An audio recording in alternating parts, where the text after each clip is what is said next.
Alright, and welcome to Rational Exponents Level 2.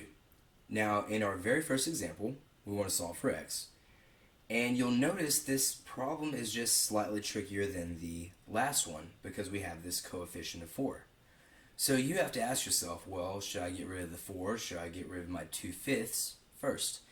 And in this case, we always want to get rid of our multiplication first. So ask yourself, what is the opposite of multiplication? And we know that the opposite of multiplication is division. So we're going to start by dividing both sides by 4 and getting rid of that coefficient first. Now this will then give us x to the 2/5 equals, and of course use your calculator if you have to, but 64 divided by 4 will in fact give us 16.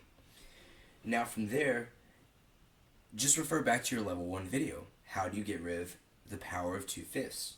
Well, of course, we raise it up to its reciprocal. And what is the reciprocal of 2 over 5? Well, that's going to be 5 over 2. Now, what we do to the left, of course, we have to do to the right, 5 over 2, and those go away. And this will, of course, give us x equals. Now, notice this is what we said in our example 1 of our level 1 video, that this bottom number of the fraction is actually the root. So when we have a root of 2, well, that means we're going to take the square root of 16, and then on the outside of all of this, of course, we raise it up to the 5th power. Now from here, things should start to look a little bit more familiar. We can now write x equals, and ask yourself, what is the square root of 16? Well, we know the square root of 16 will, of course, be 4. Now don't forget, so the square root of 16, yeah, that's 4, but it's still being raised up to the 5th power. And what does that really mean? Well, that really means that we actually have 4 times 4 times 4 times 4 times 4. And typically, any time we have a power of 4 or greater, we don't know these off the top of our heads. We don't know them from memory. But a cool little trick is to break it up into things that you do know. So for example, you do know that 4 times 4 times 4, that's really 4 cubed, is 64 times. You also know that 4 times 4 is 16. Now in this case, you could either put pencil to paper and do this math by hand, or you could just go to your calculator. And so in this case, let me just go to my calculator, and 64 times 16 will in fact give us 1024. And hey, that wasn't so difficult, was it? Pause the video to finish taking any notes that you need, and let's go ahead and move on to our example 2.